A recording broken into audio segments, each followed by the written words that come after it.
বাফুফের দূরদর্শিতার ওপর নির্ভর করছে সিঙ্গাপুর ম্যাচে সামিত সোমের খেলা।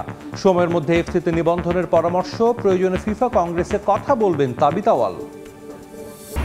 নিউজিল্যান্ডের বিপক্ষে ওয়ানডে সিরিজ খেলতে সিলেট গেল বাংলাদেশ এ দল।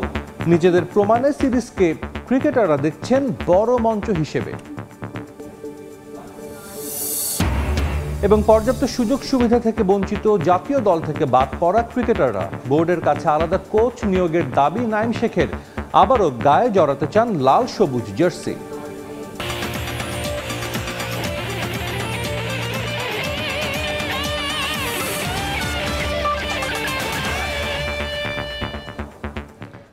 বিশ্বের নানা প্রান্তের খেলাধুলার খবর নিয়ে আমাদের নিয়মিত আয়োজন খেলার সময়, আর এই আয়োজনে আপনাদের সঙ্গে আছে আমি সাজিদ মুস্তাহিদ। বাফুফের দূরদর্শিতার ওপর নির্ভর করছে 10 জুন সিঙ্গাপুরের বিপক্ষে সামিত সোমের বাংলাদেশের হয়ে খেলতে পারবেন কিনা সেই বিষয়টি। এফসি পোর্টালে নিবন্ধন এবং নিয়ম মেনে ফিফার কাছে আবেদন করা সম্ভব হলে নির্ধারিত সময়ের আগেই তাকে জাতীয় দলে পাওয়া সম্ভব বলে মনে করছেন বিশ্লেষকরা। এদিকে প্রয়োজনে সামিত সোমকে পেতে আসন্ন ফিফা কংগ্রেসে বাফুফের সভাপতি সরাসরি কথা বলবেন, এমনটা জানিয়েছেন বাফুফের ভাইস প্রেসিডেন্ট ফাহাদ করিম। স্পষ্ট ভাষায় চিঠি লিখে বাংলাদেশ জাতীয় দলের হয়ে খেলার আগ্রহের কথা জানিয়েছেন সামিত সোম। 10 জুন সিঙ্গাপুরের বিপক্ষে ম্যাচে তাকে পাওয়ার এটা ছিল একেবারে প্রাথমিক পদক্ষেপ। এরপর প্রক্রিয়া এগিয়েছে অনেক দূর, তবে কাটেনি নির্ধারিত সময়ের আগেই সামিত সোমকে পাওয়ার শঙ্কা। ফিফার ছাড়পত্র পেতে সামিত সোমের লাগবে কানাডা সকার অ্যাসোসিয়েশনের সম্মতি। এনওসি পেতে বিধি মেনে আবেদনও করে রেখেছে বাফুফে। একই সঙ্গে চলছে তার বাংলাদেশি পাসপোর্ট তৈরির কাজ। এজন্য 30 এপ্রিল করা হয়েছে অনলাইন আবেদন। উই বিলিভ যে হোপফুলি এই উইকের মধ্যে হয়ে যাবে, because all the communication has been done. We are working very hard. After আওয়ার্সও দেখা যাচ্ছে যে এই জিনিসটা নিয়ে আমাদের ডিল করতে হচ্ছে, but we are giving our best. কানাডার হয়ে সামিত সোম দুটো ম্যাচ খেললেও সেগুলো পায়নি ফিফা টায়ার 1-এর স্বীকৃতি। তাই প্লেয়ার স্ট্যাটাস কমিটির ছাড়পত্র পেতে বাধ্যবাধকতাও কম। কানাডা সকারের এনওসি, বাংলাদেশি পাসপোর্ট আর বাবা অথবা মার বাংলাদেশি নাগরিকত্বের প্রমাণপত্রই যথেষ্ট। এরপর নির্ভুল এবং সুস্পষ্ট আবেদনে মাত্র 3 কার্যদিবসেই মিলতে পারে ফিফা ছাড়পত্র। নিয়মগুলোর সাথে মিলিয়ে দেখবে, যদি সবকিছু ঠিকঠাক থাকে সঙ্গে সঙ্গে অ্যাপ্রুভাল 2-3 দিনের মধ্যে চলে আসতে পারে। সো এটা ডিপেন্ড করবে কত ক্লিয়ারলি বিএফএফ চিঠিতে ফিফাকে জানাতে পারে এবং কত ক্লিয়ারলি কমিউনিকেট করতে পারে। সিঙ্গাপুর ম্যাচে সামিত সোমকে পেতে চাইলে 10 মের মধ্যে এএফসি পোর্টালে নিবন্ধন করতে হবে নাম। সেই সুযোগ হাতছাড়া হলে লাস্ট অপশন 3রা জুন। এই দুটো তারিখ মিস করলে ফিফা ছাড়পত্র পেলেও আর কোনো উপায় থাকবে না। শুধু পাসপোর্ট হলেই হবে না, আমাদেরকে প্লেয়ার রেজিস্ট্রেশনও করতে হবে। কারণ আমরা পাসপোর্ট প্রক্রিয়া করলাম, ফিফার অ্যাপ্রুভাল নিলাম, কিন্তু আমরা যদি ম্যাচের জন্য রেজিস্ট্রেশনই করতে না পারি তাহলে কিন্তু কাগজ আসলেও খেলতে পারবে না। 15 মে প্যারাগুয়েতে বসবে ফিফা কংগ্রেস, যেখানে অংশ নেবেন বাফুফের সভাপতি তাবিত আওয়াল। সামিত সোমকে পেতে নির্ধারিত অফিসিয়ালের সঙ্গে প্রয়োজনে সেখানে তিনি কথা বলবেন বলেও জানিয়েছে ফুটবল ফেডারেশন। ওখানে উনি ব্যক্তিগতভাবে আবারও ফিফার যে কনসার্ন টিম আছে তাদের সাথে দেখা করে তাদেরকে আবার একটা অনুরোধ করবে যেন একটা এক্সপেডাইট করা হোক। ফিফারটা আমাদের আসলে কোনো কন্ট্রোল নাই, that will go by the book. আমাদের তরফ থেকে অল উই ক্যান রিকোয়েস্ট যে তারা যেন একটু তাড়াতাড়ি করে। 2 মে কাভালরি এফসির হয়ে ম্যাচ খেলতে ক্যালগারি থেকে টরন্টো আসবেন সামিত সোম। সেদিনই বাংলাদেশ কনসুলেটে গিয়ে পাসপোর্ট পাওয়ার প্রক্রিয়া শেষ করার কথা রয়েছে তার। এস এম ইকবাল, সময় সংবাদ, ঢাকা। নিউজিল্যান্ডের বিপক্ষে ওয়ানডে সিরিজ খেলতে সিলেট গেল বাংলাদেশ এ দল। রঙিন পোশাকে আসন্ন ব্যস্ত শিডিউল সামনে রেখে নিজেদের প্রমাণে এই সিরিজকে ক্রিকেটাররা দেখছেন বড় মঞ্চ হিসেবে। দেশি কোচিং স্টাফদের কাছে এই সিরিজ বিশেষ।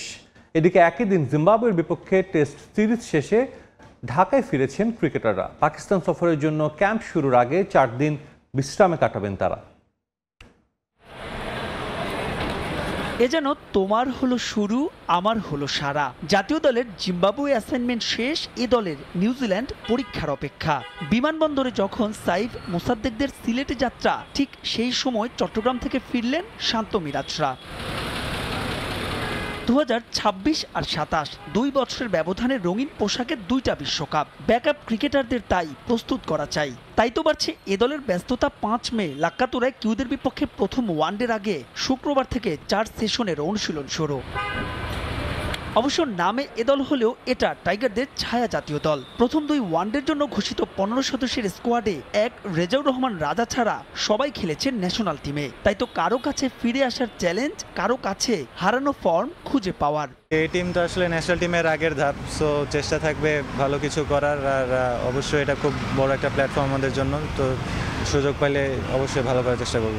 চ্যালেঞ্জ আছে দেশি কোচিং স্টাফদেরও। বাবুল রাজনীতির জন্য এই কাজটা অবশ্য আরো কঠিন করে তুলবে ব্ল্যাক ক্যাপরা, কারণ নিউজিল্যান্ডের ঘোষিত স্কোয়াডের 9 জনই খেলেছেন দেশটির জাতীয় দলে। অবশ্যই সহজ হবে না, ভালো একটা সিরিজ হবে ইনশাল্লাহ আশা করি। এই টিমে যারা আছে তারা ম্যাক্সিমামই ন্যাশনাল টিমে খেলেছে, তাও ফর্মের জন্য তারা আবার এই টিমে এখন খেলছে। সো তাদের খুব বড় অপরচুনিটি যে ন্যাশনাল টিমের যে গ্যাপগুলো তারা পূরণ করতে পারবে। দুদিন আগে সাগরিকা টেস্ট শেষ হওয়ায় ব্যস্ত সূচি শুরুর আগে কিছুটা বিশ্রাম মিলবে জাতীয় দলের। পাকিস্তান আর ইউএর বিপক্ষে টি-20 সিরিজের জন্য 5 মে থেকে শুরু হবে ক্যাম্প। সব ঠিক থাকলে 14 মে দুবাইয়ের উদ্দেশ্যে দেশ ছাড়বেন টাইগাররা। তবে শুধু টেস্ট ক্রিকেটের বিবেচনায় থাকা তাইজুল মুমিনুলদের অপেক্ষা শ্রীলঙ্কা সিরিজ আগ পর্যন্ত।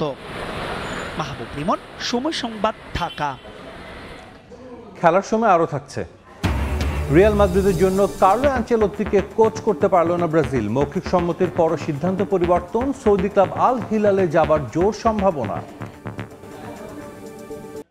অনুশীলনে নিজেদের ভুলগুলো শুধরে দেওয়ার মতো একজন মানুষও পান না জাতীয় দল থেকে বাদ পড়া ক্রিকেটাররা, যার জন্য এবার বিসিবির কাছে নির্দিষ্ট একজন কোচ নিয়োগের দাবি জানিয়েছেন নাইম শেখ। এদিকে গেল কয়েক বছরে নিজেকে অনেক পরিণত করেছেন এই বাঁহাতি ওপেনার। জাতীয় দলে ফিরতে নিউজিল্যান্ডের বিপক্ষে এ দলের সিরিজকে বড় চ্যালেঞ্জ হিসেবে নিচ্ছেন নাইম। মারলেন কিন্তু দেখলেন না। বিশ্ব ক্রিকেটে নতুন ট্রেন্ড নো লুক শট। ম্যাচে এমন শট দেখলে চোখ জুড়াবে যে কারো। সঙ্গে প্রমাণ মিলবে একজন ব্যাটার কতটা আস্থা রাখছেন নিজের উপরে, আর সেটাই রপ্ত করার চেষ্টা করছেন নাইম শেখ। নাইম জাতীয় দলের বাইরে দীর্ঘদিন। এনসিএল, টি-20, বিপিএল ও ডিপিএল এর পর আবারও আলোচনায় বাঁহাতি ওপেনার। সুযোগটা হয়তো আসবে শিগগিরই, তবে নাইম নিজের খারাপ সময় লড়াই করে গেছেন একাই। কোনো টুর্নামেন্ট বা লিগ ছাড়া তার মতো জাতীয় দল থেকে বাদ পড়া ক্রিকেটারদের নিয়ে কাজ করার মতো নেই কেউই। সাব্বির বিজয়দের মুখে অনেকবারই শোনা গেছে এমন স্ট্রাগলের গল্প। বিসিবির কাছে এবার তাই নির্দিষ্ট কোচ চাইলেন নাইম। স্পেসিফিক বোর্ডের একটা থাকা উচিত যে প্লেয়াররা এইখানে এটা ন্যাশনাল টিম শেষ করে এই জায়গাটা থাকলে মেবি ভালো। ইন্ডিভিজুয়াল আমার মনে হয় প্রত্যেকটা প্লেয়ারই আছে, কিন্তু বোর্ড থেকে যদি এরকম থাকে তাহলে ডেফিনেটলি অনেক আমাদের লোকাল প্লেয়ারদের জন্য অনেক এটা ভালো একটা, কারণ ওদের সব কিছু শেষ করার পরই কিন্তু ওরা কিন্তু যখন ন্যাশনাল টিম থেকে বাদ পড়ে ওদের এরকম ওদের ইয়ার আন্ডারে থাকে, তো আমাদের থাকলে অবশ্যই এটা ভালো। এশিয়া কাপের পর থেকে ওয়ানডে দলে নেই নাইম। 2022 সালে শারজায় খেলেছেন সবশেষ টি-20 ম্যাচ। বাদ পড়ার কারণ ছিল ব্যাটিংয়ে নানা সমস্যা, বেগ পোহাতে হতো স্পিন বোলিংয়ের বিপক্ষে। তবে সাম্প্রতিক সময়ে ঘরোয়া লিগের ব্যাটিং দেখলেই বোঝা যায় এখন কতটা পরিণত তিনি। নাইম অপেক্ষায় একটা সুযোগের। একটা করে প্ল্যান করছি, একটা করে ভালো খেলার চেষ্টা করছি। হয়তো প্রসেস অনুযায়ী সব কিছু ভালো গেছে, দ্যাটস ওয়াই 3টা টুর্নামেন্টই ভালো হয়েছে। ডেফিনেটলি ন্যাশনাল টিমের জন্য প্রিপেয়ার্ড হচ্ছি দেখেই তো ভালো করতে পারছি। ডোমেস্টিকে যদি আপনি ডোমিনেট করে না খেলতে পারেন তাহলে তো ইন্টারন্যাশনাল আপনার জন্য অনেক ডিফিকাল্ট হবে। আগে হয়তো স্পিন বলে স্ট্রাগল করে হয়তো রান করতে হতো, এখন ওই জায়গাটা ইমপ্রুভ করার চেষ্টা করছি যে কীভাবে ডোমিনেট করে খেলা যায়, টার্নিং উইকেটে কেমন, স্ট্রিক উইকেটে কেমন। তো এই ছোট ছোট জিনিসগুলি হয়তো এখন হয়তো ইমপ্রুভ করছি দেখে হয়তো ভালো খেলতে পারতেছি। তবে আবারও জাতীয় দলে ডাক পেতে হলে নাইমকে আগে প্রমাণ দিতে হবে এ দলের সিরিজে। সিলেটে নিউজিল্যান্ডের বিপক্ষে আগামী 5 মে থেকে শুরু হবে 3 ম্যাচের ওয়ানডে সিরিজ। তামিম হোসেন, সময় সংবাদ, ঢাকা। ইউরোপা লিগের খবর। সেমিফাইনালের প্রথম লেগে রাতে মাঠে নামছে ম্যানচেস্টার ইউনাইটেড ও অ্যাথলেটিক বিলবাও। ঘরোয়া সব টুর্নামেন্টে বাজে সময়ের মধ্য দিয়ে গেলেও ইউরোপা লিগে এখনও অপরাজিত ইউনাইটেড, তাই রেড ডেভিলসদের নিয়ে সতর্ক বিলবাও কোচ। অন্যদিকে স্প্যানিশ ক্লাবটিকে কঠিন প্রতিপক্ষ মানলেও জয়ের আশা ছাড়ছে না ম্যান ইউনাইটেড। সান ম্যামেসে ম্যাচ শুরু রাত 1টায়। অলিম্পিক লিওর বিপক্ষে ম্যানচেস্টার ইউনাইটেডের কামব্যাক হার মানায় কল্পকাহিনীকেও। অবিশ্বাস্য জয়ের পর দলের মধ্যেও দৃঢ় হয়েছে বিশ্বাস এবারের ইউরোপা লিগে বিশেষ কিছু হতে চলেছে। তবে কল্পনা ও বাস্তবতায় বিস্তর ফারাক। ঘরোয়া সব আসরে ধুঁকতে থাকা ক্লাবটা কোনো এক ভাগ্যগুণে ইউরোপা লিগে এখনও অপরাজিত। সমর্থকরা স্বপ্ন বুনছেন শিরোপা জয়ের, তবে ফাইনাল আর ট্রফি জয়ের আগে ইউনাইটেডের সামনে বড় বাধা অ্যাথলেটিক বিলবাও। ইতিহাসই বলে স্প্যানিশ ক্লাবের বিপক্ষে বরাবরই নড়বড়ে ইউনাইটেড, আর আর্নেস্তো ভালভার্দের দলটা এবার খেলছে দারুণ ফুটবল। লা লিগায় টপ 4 ফিনিশ অনেকটাই নিশ্চিত। দলে আছে উইলিয়ামস ব্রাদার্স, নিকো ও ইনাকি চলতি মৌসুমে করেছেন 22 গোল। স্প্যানিশ মিডফিল্ডার স্যানসেট 17 গোল করে সর্বোচ্চ গোলদাতা। তবে এই ম্যাচের আগে কিছুটা হলেও স্বস্তি ফিরেছে রেড ডেভিল ডাগআউটে। ইনজুরি থেকে ফিরেছেন আমাদ দিয়ালো ও ম্যাথিস ডিলিট। শুরুর একাদশে না থাকলেও দুজনই থাকছেন স্কোয়াডে। ওরা অনেক শক্তিশালী দল, আগ্রাসী ফুটবল খেলে। নিকো উইলিয়ামস স্পেশাল ফুটবলার, স্পেনে ওদের ডিফেন্স সেরা, আর আমাদের ঘাটতির জায়গায় স্কোরিংয়ে। তাই কাজটা আমাদের জন্য সহজ হবে না, তবে আমরা প্রস্তুত শক্তিশালী এক দলের মুখোমুখি হওয়ার জন্য। বিলবাও কখনোই ইউরোপিয়ান ট্রফির স্বাদ পায়নি।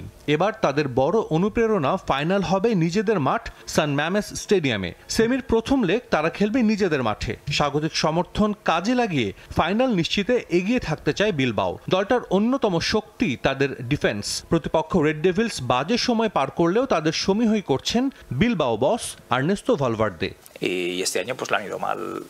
তাদের এই মৌসুমটা ভালো কাটেনি, তার মানে এই নয় আমরা ওদের হালকাভাবে নেব। মৌসুমের মাঝে ওদের কোচও পরিবর্তন হয়েছে, তারপরও দেখুন ইউরোপা লিগে ইউনাইটেড দারুণ খেলছে। শুধু ইউরোপা লিগই না, সব ইউরোপিয়ান প্রতিযোগিতায় ওরাই একমাত্র ক্লাব যারা কোনো ম্যাচ হারেনি। এটা অনেক কিছুই বলে দেয়। আমাদের জন্য একটা কঠিন ম্যাচই অপেক্ষা করছে। ইউরোপিয়ান কম্পিটিশনে দুদল এর আগে 4 বার মুখোমুখি হয়েছে, যেখানে 1 হারের বিপরীতে 3টাতে জয় নিয়ে এগিয়ে আছে অ্যাথলেটিক বিলবাও। সাজিদ মুস্তাহিদ, সময় সংবাদ। কার্লো আনচেলোত্তির ব্রাজিলের কোচ হওয়ায় নাটকীয় মোড়। 5 বারের বিশ্ব চ্যাম্পিয়নদের দায়িত্ব নিতে মৌখিকভাবে সম্মতি দিয়েছিলেন ইতালিয়ান কোচ। দুপক্ষের মধ্যে আলোচনা অনেকটা এগিয়ে গেলেও এখন সেটা সম্ভব হচ্ছে না বলে জানাচ্ছে স্প্যানিশ ও ব্রাজিলিয়ান মিডিয়া। গণমাধ্যমে গুঞ্জন, মোটা অঙ্কের বেতনে সৌদি প্রো লিগের ক্লাব আল হিলালের দায়িত্ব নিতে যাচ্ছেন ডন কার্লো, আর সেলেসাওরা তাদের নতুন কোচ হিসেবে বিবেচনায় রেখেছে বর্তমানে আল হিলালের দায়িত্বে থাকা পর্তুগিজ কোচ হোর্হে জেসুসকে। আলোচনার শুরু ইউএফা চ্যাম্পিয়ন্স লিগে আর্সেনালের কাছে রিয়ালের হারের পর। সান্তিয়াগো বার্নাবুতে শেষ হতে চলেছে অ্যানচেলোত্তি যুগ। এরপর কোপা দেল রের ফাইনালে রিয়ালের হারের কয়েক ঘন্টা পরই অনেকটা নিশ্চিত হয়ে যায় ডন কার্লোর মাদ্রিদ ছাড়ার বিষয়টি। দৃশ্যপটে তখনই হাজির Brazil football confederation. Italian master মাইন্ডের সঙ্গে সিবিএফ এর বড় কর্তাদের হয় বৈঠকও। স্প্যানিশ ব্রাজিলিয়ান সংবাদ মাধ্যমে ফলাও করে প্রচার করা হয় এই খবর। ব্রাজিল ফুটবলের ইতিহাসে সর্বোচ্চ বেতনপ্রাপ্ত কোচ হতে যাচ্ছেন ইতালিয়ান মাস্টারমাইন্ড অ্যানচেলোত্তি। তবে এর 24 ঘন্টা পার না হতেই পুরো ঘটনার নাটকীয় মোড়। ব্রাজিলের কোচ হচ্ছেন না কার্লো অ্যানচেলোত্তি। ঠিক কী কারণে দুপক্ষের আলোচনা ভেস্তে গেল, এ নিয়ে বিভিন্ন মাধ্যমে এসেছে ভিন্ন ভিন্ন খবর।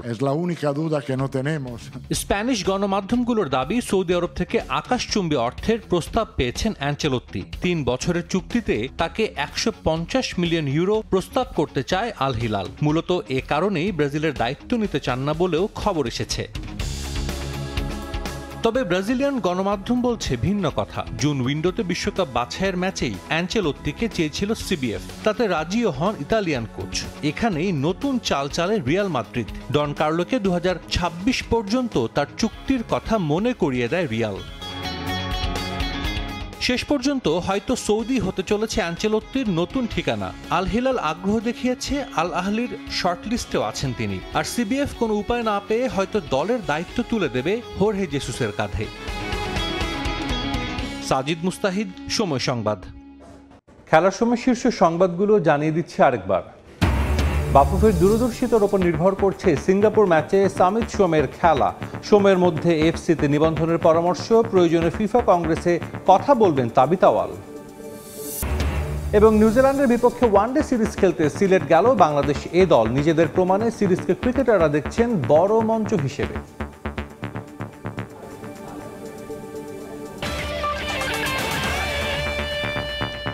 এই ছিল খেলার সময়ের এখনকার আয়োজনে। সঙ্গেই থাকুন সময়ের।